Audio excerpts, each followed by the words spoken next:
A paz do Senhor, queridos irmãos e irmãs da Sala Abraão Digital. Nós iremos iniciar a lição de número 8, que tem por tema o Deus Espírito Santo.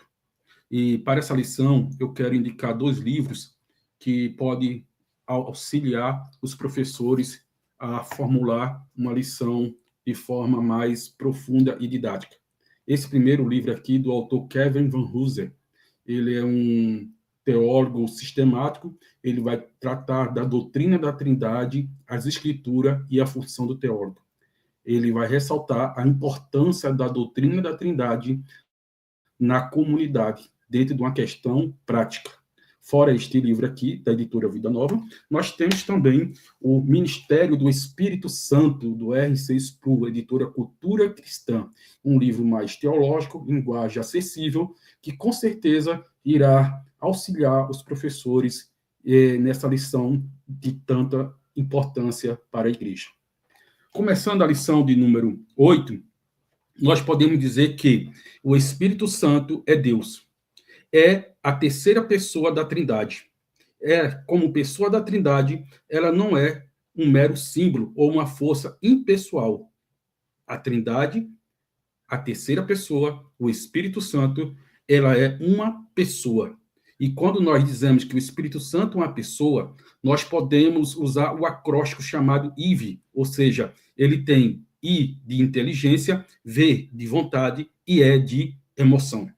Então, aqui nós temos a terceira pessoa da Trindade, e não uma força impessoal. A presente lição vai tratar a pneumatologia bíblica e teológica sobre 3 eixos principais. O primeiro eixo vai falar, o primeiro tópico, a pessoa do Espírito Santo. Nesse primeiro item, no primeiro tópico, a pessoa do Espírito Santo, nós vamos ver dentro da Bíblia evidências bíblicas de sua personalidade e sua relação dentro da Trindade. O segundo tópico, nós vamos estudar a eterna divindade do Espírito Santo, seus atributos divinos e símbolos representativos. O terceiro tópico, nós vamos ver a obra do Espírito Santo, passando pela encarnação do Filho, a ressurreição do Filho, a santificação e a glorificação final dos santos.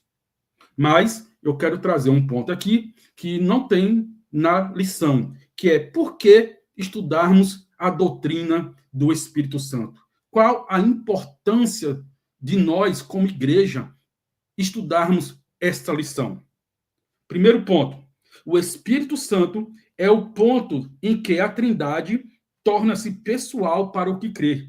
É a pessoa específica da Trindade por meio de quem toda a divindade triuna atua em nós. Ou seja, o Espírito Santo é ativo dentro da vida daqueles que creem.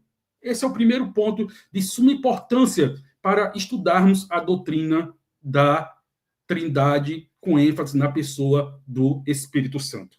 O segundo ponto importante, porque nós temos que estudar o Espírito Santo ou a pneumatologia, é que vivemos num período em que a obra do Espírito Santo é mais proeminente que os outros membros da Trindade. O Espírito Santo vem ocupando a cena no pensamento cristão desde o Pentecoste até todo o período da igreja, até o arrebatamento da igreja. Nisso, se quisermos estar em contato com Deus, hoje precisamos estar a par da atividade do Espírito Santo. O terceiro ponto importante, porque nós temos que estudar a doutrina da Trindade, ou especificamente o Espírito Santo, é que a cultura atual dá muito valor à experiência. E é por meio do Espírito Santo que experimentamos Deus. Ou seja, é a terceira pessoa da Trindade que faz com que o Pai, o Filho, seja real na nossa vida, como a Trindade habitando em nós. Ou seja, é por meio da obra do Espírito Santo que a presença de Deus dentro de nós e a vida cristã recebe conteúdo concreto e não algo abstrato. Nós experimentamos a Trindade por meio da terceira pessoa da Trindade, que é o Espírito Santo. Então, esses 3 pontos são importantes para nós estudarmos a doutrina do Espírito Santo, pneumatologia ou paracletologia. São 2 termos usados dentro da teologia sistemática para se referir ao Espírito Santo. Então, vamos iniciar essa lição falando da pessoa do Espírito Santo. O Espírito Santo é uma pessoa. Na teologia cristã, a pessoa é compreendida como sujeito com vontade, inteligência, emoção e ação própria. O Espírito Santo, como revelado nas Escrituras, ele age consciente, de forma relacional, autônoma, com características que evidenciam sua personalidade. Não estamos lidando com força impessoal, mas com uma vontade, com uma pessoa que exerce vontade, inteligência e emoção. Vamos ver aqui alguns exemplos bíblicos sobre a questão da pessoalidade do Espírito Santo. No Evangelho de João, capítulo 16, versículo 13 e 14, diz, Jesus falando, quando vier aquele Espírito da verdade, aquele Espírito da verdade. Olha só, irmãos, aqui nós temos uma classe gramatical para espírito que no original grego é um gênero neutro. Mas o evangelista João, quando usa o pronome aquele para se referir ao Espírito Santo, o pronome aquele no original do grego está no masculino, ou seja, para se referir a uma pessoa e não a uma força impessoal. Ou seja, mesmo o Espírito, a palavra Espírito, estando numa forma neutra, João usa o pronome demonstrativo aquele para se referir a uma pessoa, ou seja, aquele está no masculino. Aqui nós já tiramos o Espírito Santo, quando João coloca isso, ele trata o Espírito Santo não como algo abstrato, mas como uma pessoa. Outro ponto é o termo paracletos, que está lá em João, capítulo 14, versículo 26. Não é um termo abstrato, impessoal, pois, veja bem, João, 1 João, Epístola de João, capítulo 2, versículo 1, Jesus também é chamado de nosso advogado. E lá, em 1 João, capítulo 2, versículo 1, o termo que usa para advogado é paracletos também. E isso é interessante, porque se a palavra é usada para Jesus, o termo usado para advogado é paracletos, e Jesus é uma pessoa, então, o mesmo termo, João vai usar também para o Espírito Santo. Outro ponto é que vai em Romanos, capítulo 8, versículo 27. Aquele que examina os corações sabe qual é a intenção do Espírito. Intenção aqui, irmãos, ele dá uma mentalidade de disposição, uma mente ativa, ou seja, o Espírito Santo examina de forma ativa. Se ele examina, não estamos falando de alguma coisa impessoal, mas de algo que só pode ser realizado por uma pessoa. Outro ponto, pode ser entristecido, o Espírito Santo pode ser entristecido, conforme Paulo escreve aos Efésios, capítulo 4, versículo 30. Ele guia e orienta os crentes. João, capítulo 16, versículo 13. Então, nós temos vários exemplos de versículos bíblicos que provam que o Espírito Santo não é algo abstrato, não está se referindo à força de Deus, nem ao poder de Deus. Ele é uma pessoa. Aí os irmãos podem dizer assim, mas eu sei disso, mas entre saber e praticar tem uma diferença muito grande. Ou seja, nós muitas vezes, como pentecostais, nos referimos ao Espírito Santo não como uma pessoa, mas como uma força.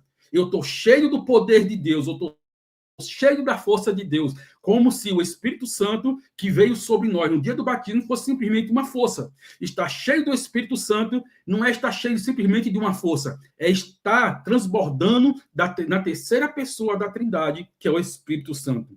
Então, a gente diz que na prática, na teoria, nós entendemos, mas a nossa linguagem tem que ser moldada conforme a doutrina bíblica que nós estudamos. O Espírito Santo não é uma força, não é uma carga de bateria. Ele é a terceira pessoa da Trindade.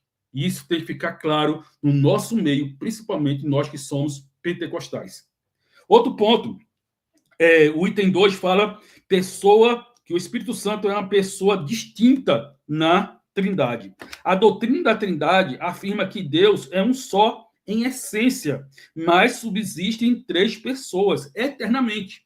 A gente pode pegar esse texto aqui lá em 1 Pedro, o apóstolo Pedro, na sua primeira epístola, no capítulo 1, versículo 2, vai dizer assim, Pedro vai dizer o seguinte assim, ele vai dizer, eleitos segundo a presciência de Deus. Aqui, como não está se referindo a quem é, fica subentendido dentro da linguagem bíblica que Pedro está se referindo a Deus Pai.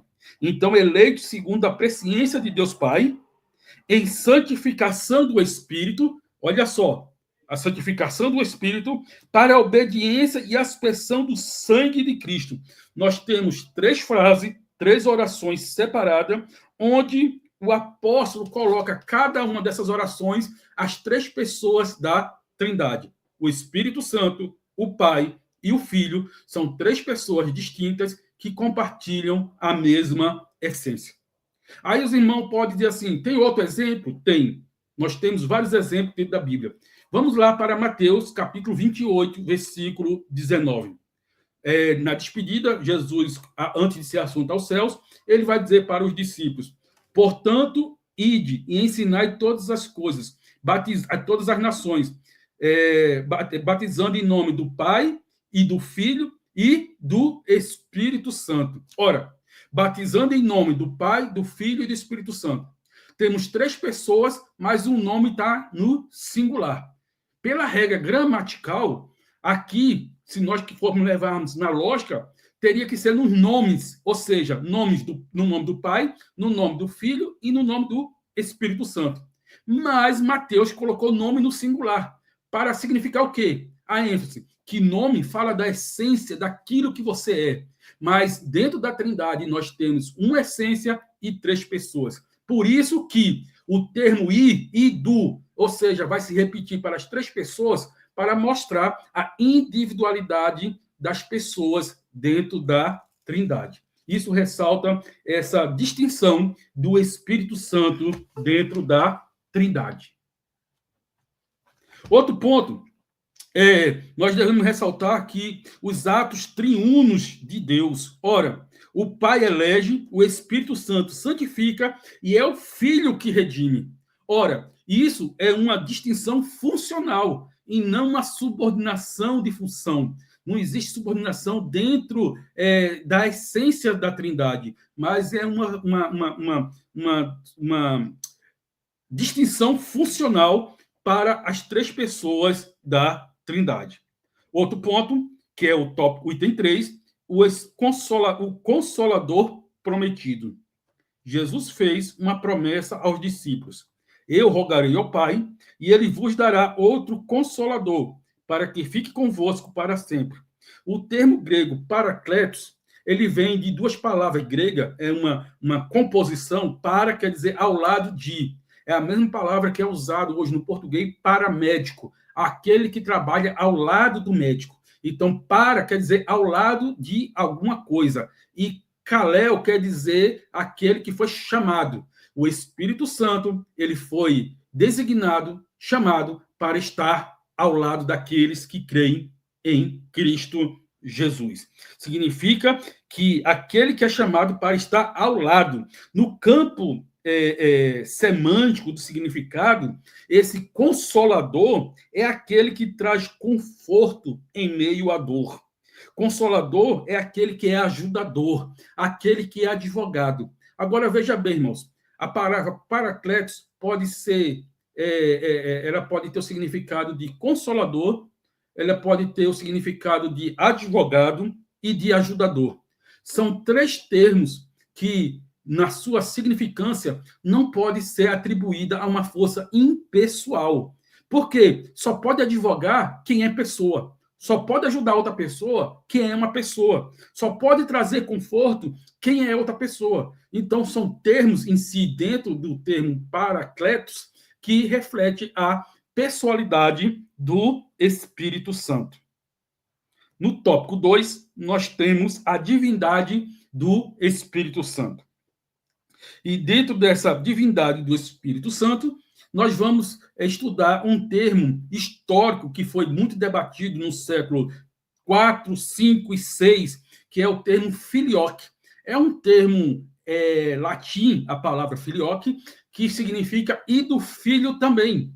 Por quê? Porque, veja bem, quanto à divindade de Cristo, isso ficou resolvido no Concílio de Nicéia. O Concílio de Constantinopla, no ano 381, juntou tanto a divindade do Filho como a divindade do Espírito Santo. Mas, dentro dessa divindade, ele vai dizer, dentro do Concílio de Constantinopla, lá em 381, vai dizer que o Espírito Santo simplesmente procede do Pai. Aí chega o ano de 589 e tem um concílio de Toledo. Isso aonde? Lá na parte ocidental. Né? Na parte ocidental, faz um concílio. E não convida os cristãos da parte oriental, de Constantinopla. Ou seja, foi um concílio restrito. E nesse concílio restrito de Toledo, ele coloca o seguinte, que o Espírito Santo procede não somente do Pai, e do Filho também. Por ter sido um concílio restrito à parte ocidental, onde o povo do Oriente, os cristãos, não foram convidados, houve uma racha, uma divisão e um certo desconforto dentro da comunidade da cristandade por causa dessa inclusão do termo filioque no credo de Constantinopla. Então, por que o credo, o concílio, colocou esse termo, e o Filho também, o Espírito Santo procede também do Filho. Porque em João, capítulo 15, versículo 26, diz assim, quando vier o Consolador, que eu, da parte do meu Pai, vos enviar aquele Espírito da verdade que procede do Pai. Olha, veja bem, que da parte do Pai eu vos enviar. Está dizendo que ele é enviado pelo Filho e da parte do Pai. Então, em João, capítulo 15, versículo 26, nós temos uma dupla processão. A palavra é processão, da onde vem a palavra proceder. O Espírito Santo procede tanto do Pai e como do Filho. E a expressão que, para dizer no latim que ele procede do Filho, é a expressão filioque, ou seja, e do Filho também. No item 2, nós temos os atributos divinos do Espírito Santo. Ora, nós sabemos que o Filho foi gerado eternamente do Pai. Então, ele compartilha da mesma essência do Pai. E, compartilhando da mesma essência do Pai, o Filho tem os mesmos atributos do Pai. Como falamos de atributo, é aquilo que faz inerente ao seu ser, à sua essência. Se o Pai é eterno, o Filho é eterno, porque ele foi gerado eternamente. Se o Pai é onisciente e o Filho compartilha da mesma essência do Pai, o Filho também é onisciente. Ele é onipresente, ele é todo-poderoso. Então, aqui nós temos uma relação entre o Filho e o Pai. Mas, dentro do contexto da lição, o Espírito Santo também procede do Pai. E por proceder do Pai, ele compartilha a mesma essência do Pai. Então, nós podemos dizer que o Espírito Santo ele tem o atributo da onipotência. O nascimento virginal de Jesus é atribuído ao poder do Espírito Santo, que desceria sobre Maria, que desceu sobre Maria e gerou no ventre dela o Filho de Deus. Nós temos também que o Espírito Santo ele tem onisciência, sabe todas as coisas. Não existe nada além do seu conhecimento. Pedro identifica o Espírito Santo, que o Espírito Santo conhecia o que estava oculto no coração de Ananias. Atos, capítulo 5, versículo do 3 ao 4. O Espírito Santo também é onipresente. O salmista reconhece que o Espírito Santo está em todos os lugares. Salmo de número 139, do versículo 7 ao 10. ele vai dizer, se eu me esconder no mais profundo abismo, abismo aqui é Tártaro, ali tu estás, falando do Espírito Santo. Ou seja, não tem nenhum lugar sobre o universo onde o ser humano possa se esconder da presença de Deus. E isso, irmãos, é conforto. Isso não é coisa para nos abalar. Isso é conforto, porque aonde nós formos, nós podemos ter certeza que nós temos no nosso lado aquele que veio para trazer consolo, conforto e para advogar a causa daqueles que estão sofrendo na peregrinação até a ascensão, o arrebatamento da igreja. E o Espírito Santo também tem a eternidade. No capítulo 1 de Gênesis, capítulo 2, nós vemos que o Espírito de Deus pairava sobre a face das águas. E esse versículo diz que o Espírito de Deus pairava sobre a face das águas, diz o quê? Que antes de o universo existir, o Espírito Santo já existia, juntamente com o Logos, o Verbo divino. Então, tanto o Pai como o Filho e o Espírito Santo compartilham, por ser pessoas da divindade, dos mesmos atributos. Outro ponto, no item 3, é os símbolos do Espírito Santo.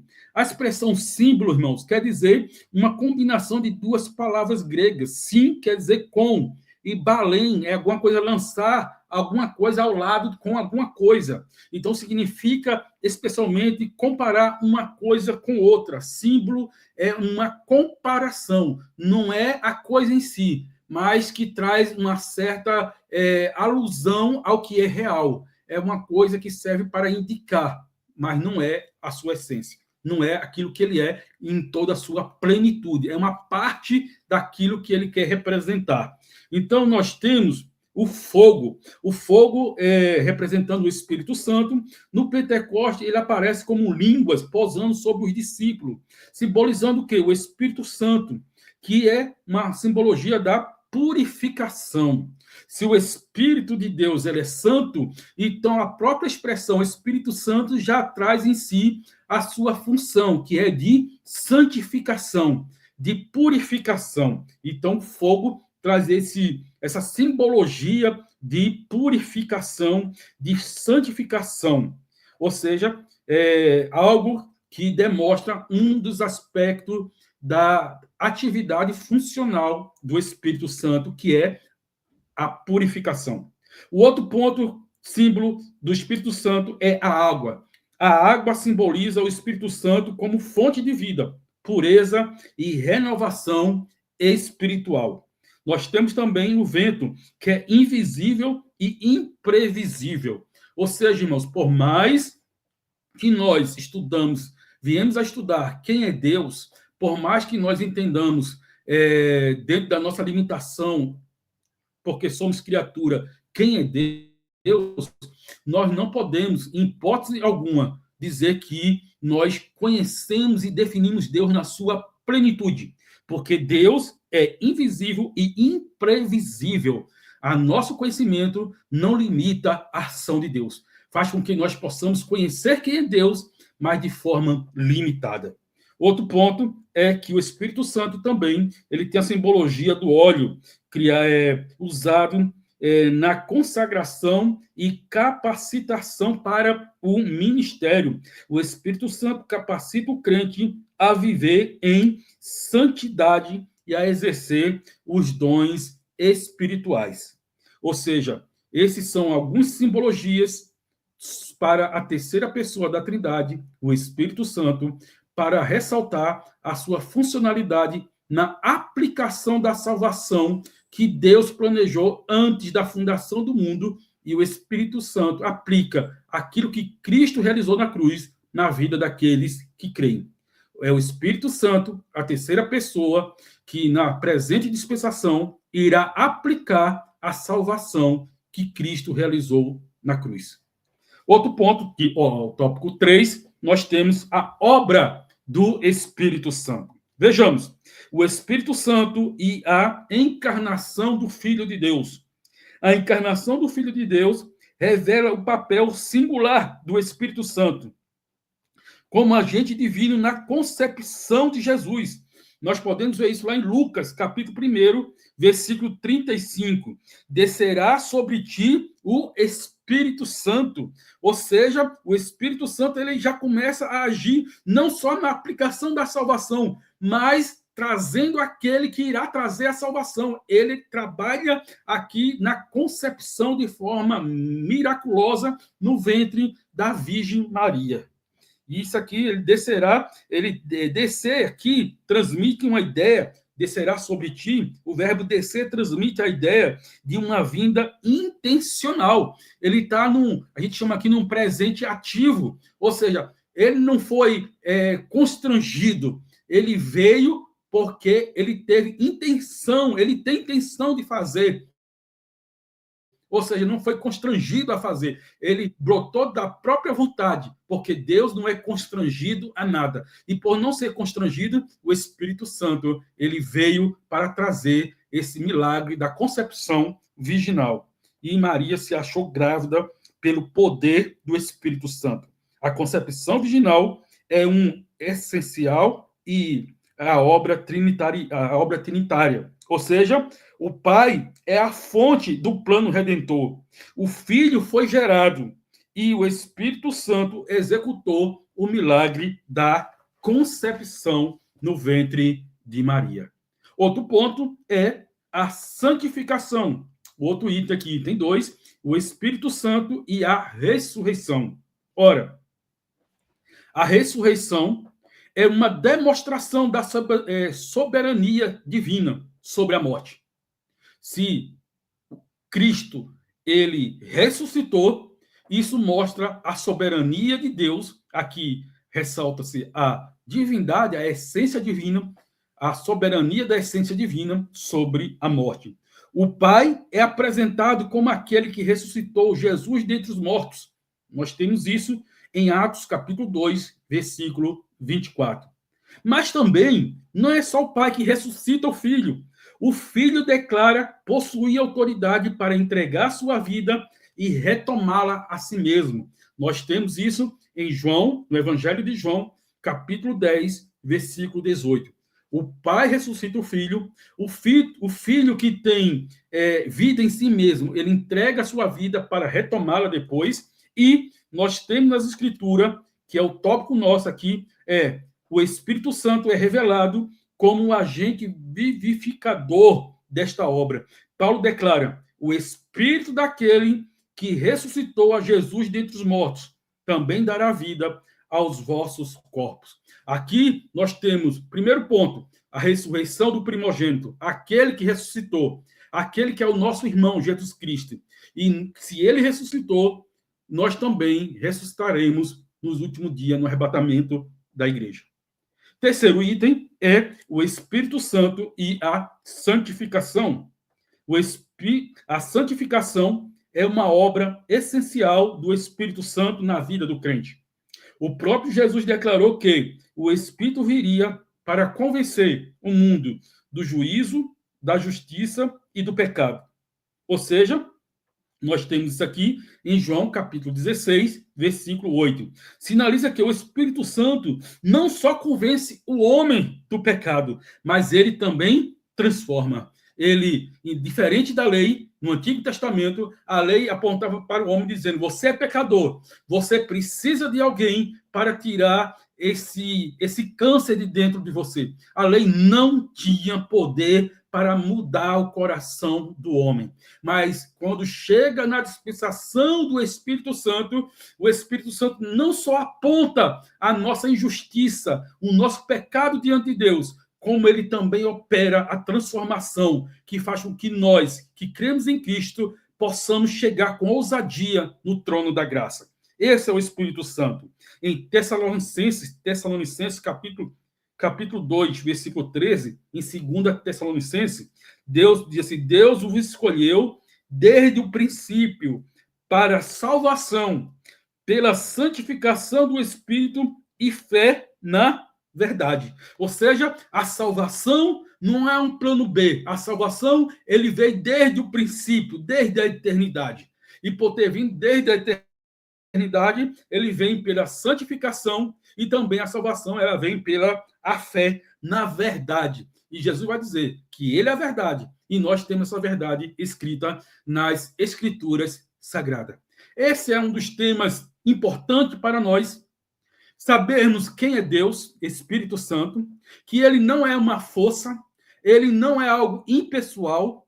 Paracleto é uma palavra que se aplica também a advogado. Jesus é dito lá em 1 João, capítulo 2, versículo 1, como o nosso advogado que intercede por nós junto a Deus, à destra de Deus. E o Espírito Santo também é colocado como advogado. E isso traz conforto para nós. Por quê? Nós temos dois advogados. Nós somos pessoas, os crentes, irmãos, pessoas privilegiadas. Nós temos um advogado à destra de Deus, Jesus Cristo, e, ao mesmo tempo, o Espírito Santo também é nosso advogado dentro de nós. Nós temos também a questão da simbologia do Espírito Santo, que nós não temos como definir a funcionalidade do Espírito Santo na aplicação da salvação, mas o símbolo serve para ressaltar alguns aspectos da sua atuação, da aplicação da salvação. Então, o Espírito Santo ele é fogo, porque ele purifica aqueles que creem em Cristo Jesus. Ele é comparado ao óleo, porque ele unge. Nós somos ungidos. Não tem essa de dizer que fulano é mais ungido do que ciclano. Ah, fulano prega bonito, então fulano é mais ungido. Não. Paulo, a Bíblia vai dizer que nós somos ungidos. A igreja ela é ungida. Não tem questão de um ser mais ungido do que o outro. Deus chamou a sua igreja como uma igreja que foi separada e ungida pelo Espírito Santo. E, por fim, o Espírito Santo irá atuar como ele atuou na ressurreição de Cristo. Nós podemos ter a esperança que, se o Espírito Santo começou na ressurreição de Cristo, nós que continuarmos crendo em Cristo, no último dia, também nós vamos ser ressuscitados, se Jesus não vier antes buscar a sua igreja.